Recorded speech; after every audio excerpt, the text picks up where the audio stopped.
Not for the peanut gallery over there. Welcome to the wilderness. This week I want to be assembling the Harbor Freight Predator Cultivator. I'm going to do the unboxing and assembly, and then I'll put it through the paces, and then I'll give you my review at the end. Why don't you come along? Thanks.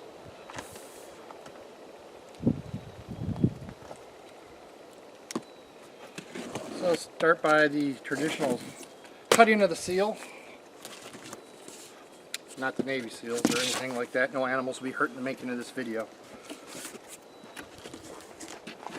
It comes with an instruction manual, some cardboard,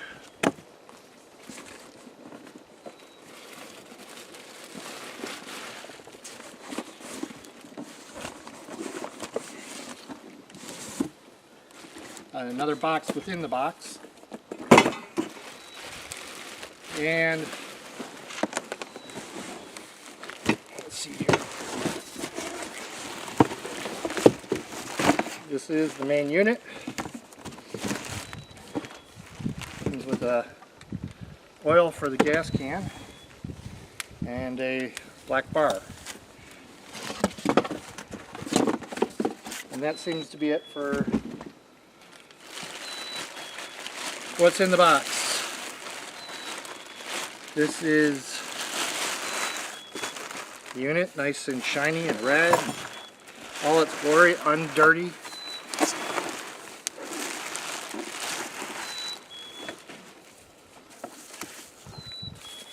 The handle, I'm assuming.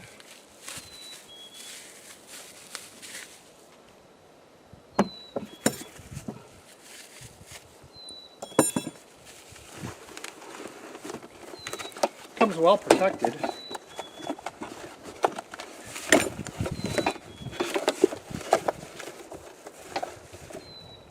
It's got a piece of plywood on the side to help protect the unit. That was kind of cool. Some other handle gizmo.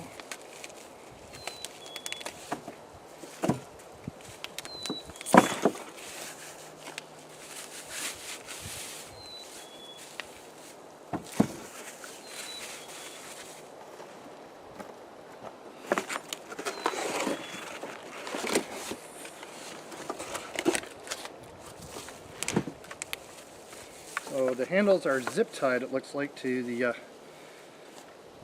unit. And the trusty Ginsu can't solve.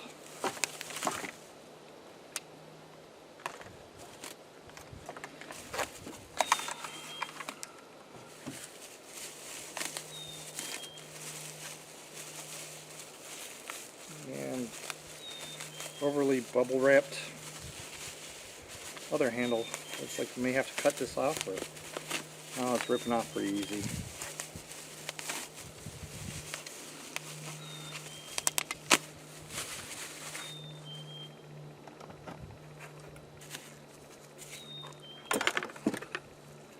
So let's see what's inside the other box.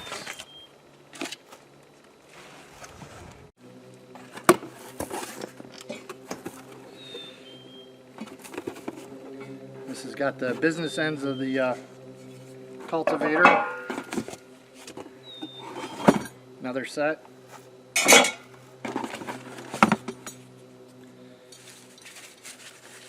The adjustment bar. Wheel. Another wheel. And then a package full of parts.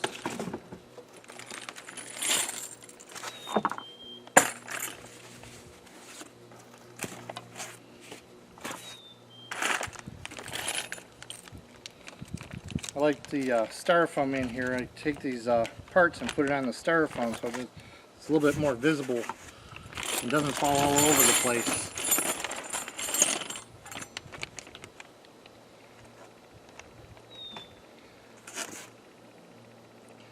So, comes with the scrunch, a 10 and an 8mm wrench and an Allen key,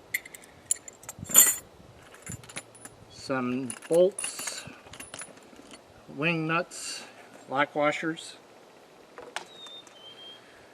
So without reading the manual, I think the first thing we're going to do is let's just assemble the wheels on here. There's a screw on the end of it, and this slides on.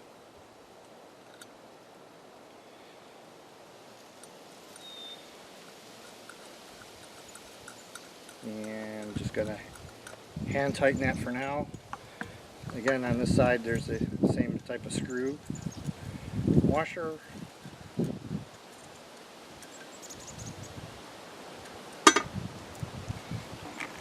There's two sides to the wheel. There's got the larger size there and concave. It kind of looks like the larger size would go in and the concave would be on the outside.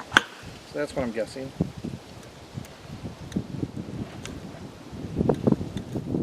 And just tighten this up.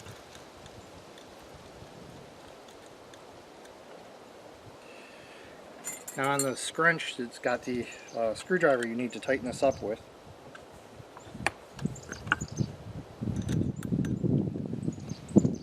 A little worried that it might back out. I may get some Loctite and throw that on there at some point in time.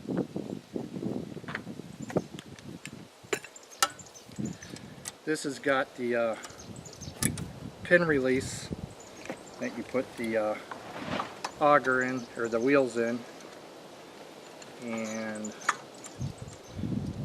throw it through the hole that you want for the depth, and that holds the thing in place. Now there's two different types of augers. This one, if you notice, it's got blades on either side, or this one only has blades on one side. There's nothing on this side. So that's how you know you have a set. It's got a flat spot that goes on the axle. So the one with the multi-blade goes in the center, and then the other one with the other one-sided goes facing the other.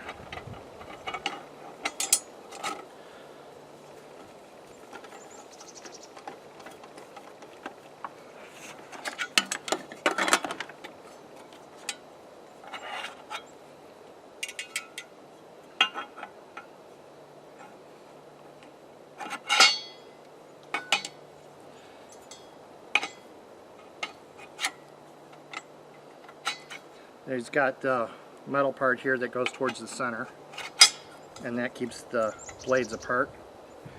And then it comes with the pin, the cotter pin that just slides on, hold it in place.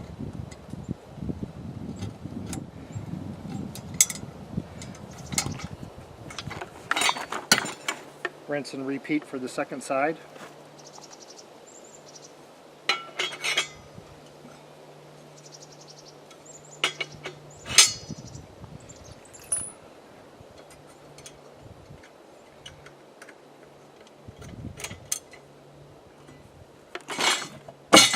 Alright, what do you want to do next? You want to do the handles next? Sounds like a plan to me. Now we got the blades on, we got the wheels on. Put the center piece in. That just slides over. And you take your bolt, put that through, washer, lock washer, star nut. Same thing the reverse side. You put the, there we go, bolt through, washer, star nut.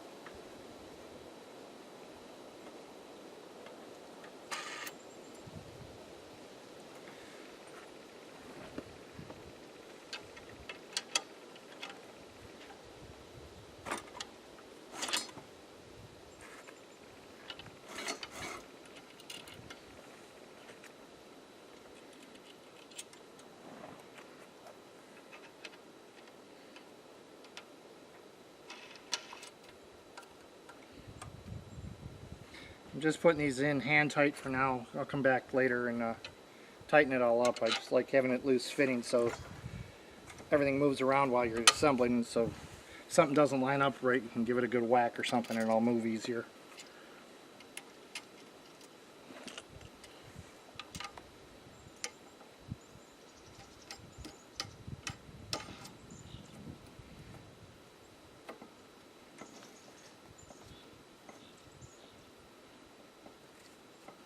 I'm going to tighten these up now just because it's the bottom of the last of that part of the connection.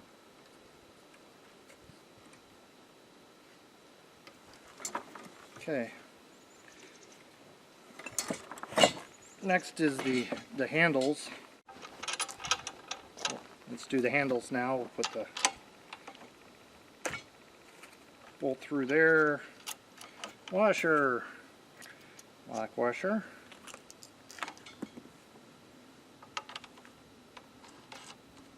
Star nut.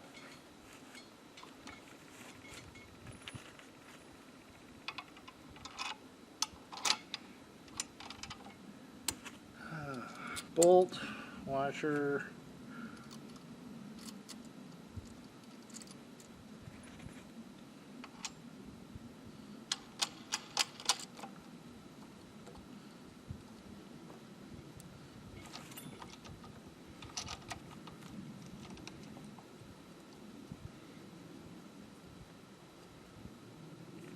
okay.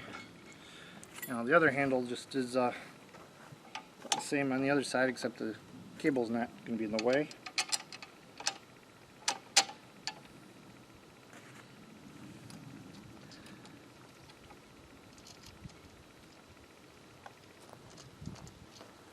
Washer.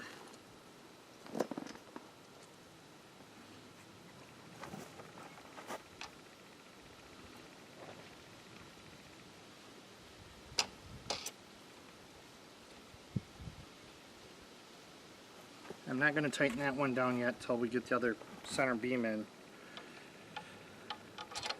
The support handle for the center of the handles.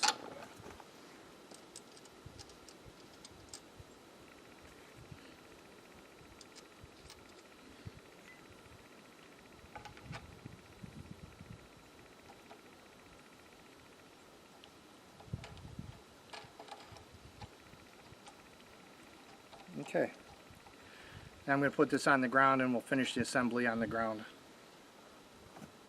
Okay.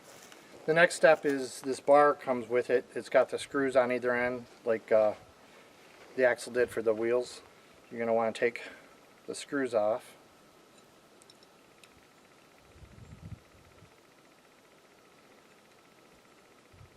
And it goes in the holes of the handle to give it support. And then you just screw the screws back in. This is one of the reasons I didn't tighten up the screws on the handle to start with, so that it would give me more room to play with in this area. And the screws goes on either handle.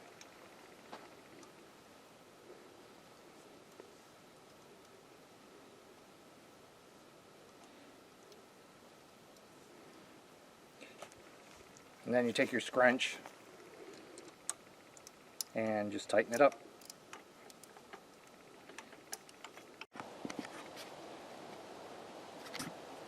Alright, if you look at the gas tank, on the gas tank itself there's a sticker that says fuel mix 50:1.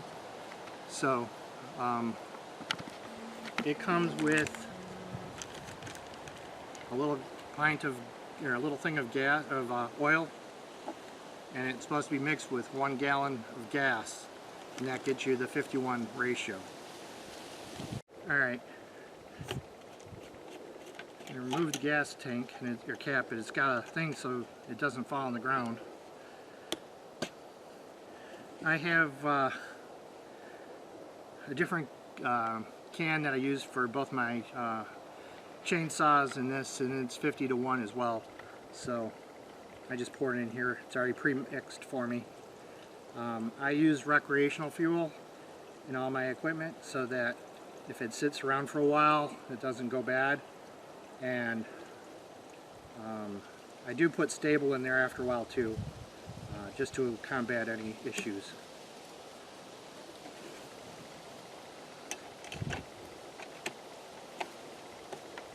So you've got your pull start cord.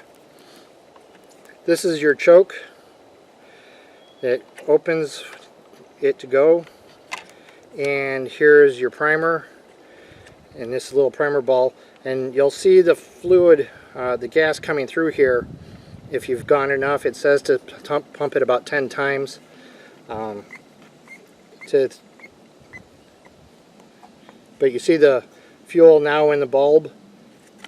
So, and then you'll see it flowing through here. Okay, on the top of your handle, you'll have a start and run button.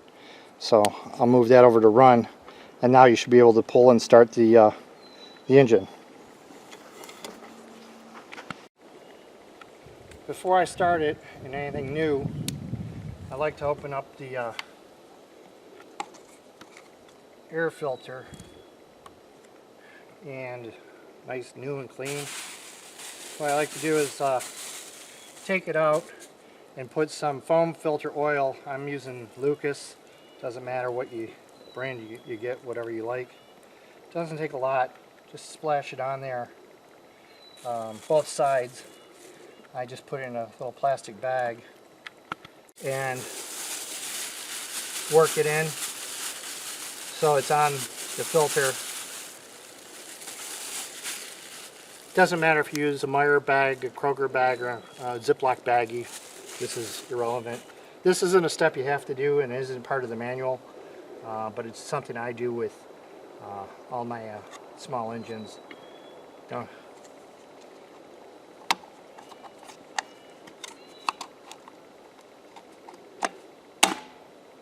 And then good to go.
So now that I got this little area rototilled, you can see the dirt.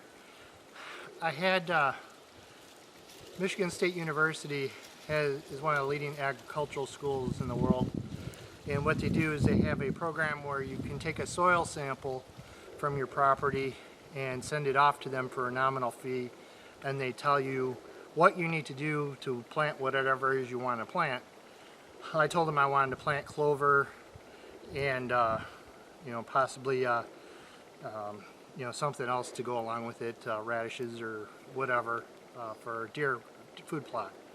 And they came back and told me lime, the pH was real low, so I needed to add lime and potash to the soil.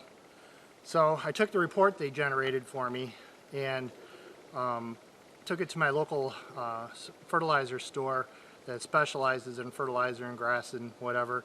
I showed them the report, and they told me I could never put down enough lime in this area to just keep saturating it every chance I get. So this little area, I bought 2 different types of lime I'm going to put down, and then a little bag of potash.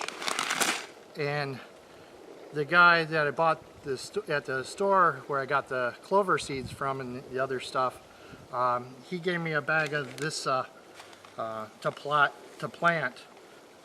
brassica to plant. He said it's supposed to be really good, some kind of miracle plant that doesn't need much in way nutrients from the soil, grows anywhere. So like Jack and the Beanstalk, it's the magic bean, I guess. I'm gonna plant it here and see how tall it gets or whatever. I really don't hunt this area much. This is just a test area that I'm going to be using. And if it works going forward, then I know what to get for next year. But this is just a small sample size. And really, this is the reason that we bought the Predator cultivator, to be able to grow and maintain our food plots. I know this is just a little area, so I'm not going to put these whole bags out.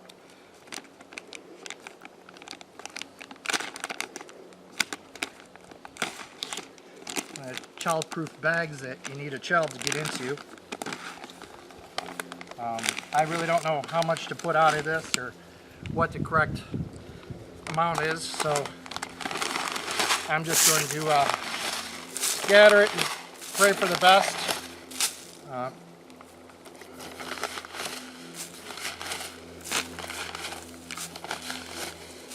I'm sure there's some farmer out there somewhere, or some agriculturist having a coronary right now on what I'm doing, but like I said, this is just a test area and we'll see what happens. You said you couldn't get enough lime in the area, so I'm just going to dump both bags.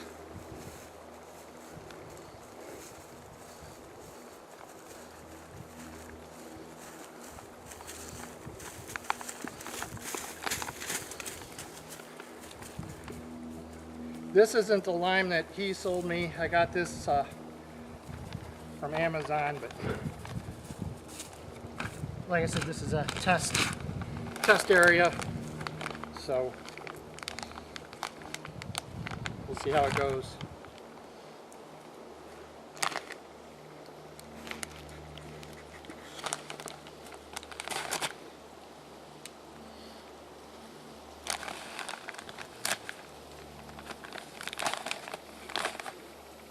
Well, this is a little different. This is like little beans or something, not the powder.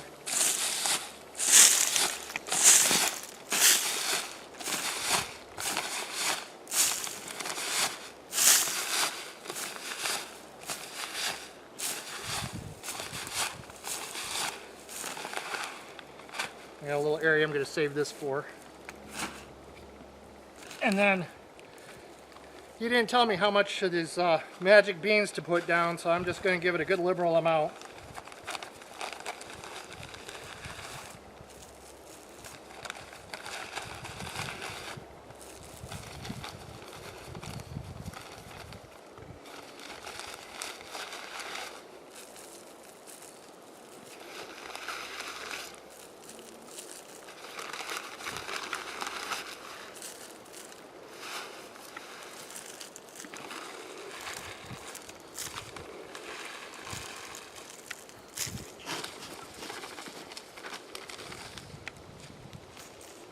So, many years ago, a couple decades ago, I was with my father-in-law. He has had 20 acres of land, and he was going to plant a food plot in the back of his property.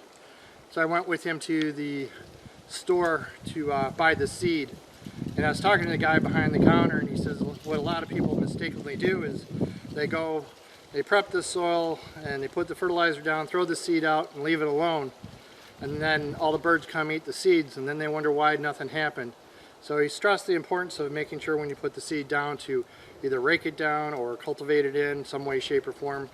I guess in the old days they used to do a frost freeze type of seeding where they would throw the seed on top of the soil, and as the frost would thaw the ground out, the seed would go down and freeze up, and it'd go down and keep going up and down as the days went on, up and down, the heat and the cold. And that's how they planted. We're much past that now. We're in 50-degree weather, and it actually feels more like 70 right now in the clothes we got on. So I'm going to run the cultivator back over this to stir this all together, and I'll check back with you in the fall or late spring to see how we do.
Okay.